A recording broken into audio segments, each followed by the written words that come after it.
विश्वकपको trophy पनि चोरी हुन सक्छ र त्यो पनि एउटै ट्रफी दुई पटक।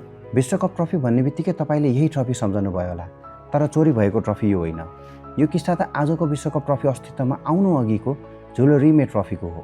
सन् 1930 मा फिफा विश्वकप सुरु हुँदा विजेतालाई प्रदान गर्न विशेष ट्रफी बनाइयो। फ्रान्सेली मूर्तिकार आबेल लाफ्लरले डिजाइन गरेको यस ट्रफीको प्रारम्भिक नाम भिक्ट्री थियो। तर सन् 1946 मा विश्वकपलाई वास्तविकता बनाउन महत्त्वपूर्ण भूमिका खेलेका फिफा अध्यक्ष जुलो रिमेको सम्मानमा यसको नाम परिवर्तन गरेर जुलो रिमे ट्रफी राखियो। वर्षौंपछि सन् 1966 को विश्वकप सुरु हुन केही महिना मात्र बाँकी थियो। ट्रफी लन्डनको वेस्टमिनिस्टर स्ट्रिट सेन्ट्रल हलमा सार्वजनिक प्रदर्शनीमा राखिएको थियो। तर एक दिन विश्व फुटबलको यो अमूल्य खजाना रहस्यमय रूपमा चोरी भयो। विश्वकप नजिकै थियो, तर ट्रफी कहाँ थियो भन्ने कसैलाई थाहा थिएन। दिनहरू बित्दै गए, खोजी जारी रह्यो, अनि जब ट्रफी सायद सधैँका लागि हरायो भन्ने डर बढ्न थालेको थियो, कथाले अविश्वसनीय मोड लियो। पिकल्स नामको एउटा कुकुरले दक्षिण लन्डनको एउटा बगैँचामा झाडीमुनि पत्रिकाले बेरिएको अवस्थामा ट्रफी फेला पार्यो।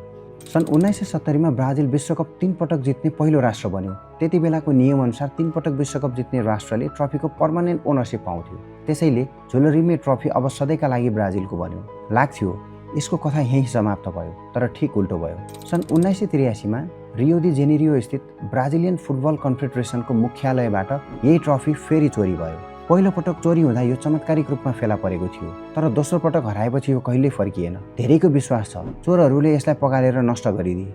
यसरी एक समय विश्व फुटबलको सर्वोच्च प्रतीक बनेको जुलो रिमे ट्रफी अन्ततः इतिहासबाटै सधैँका लागि गायब भयो।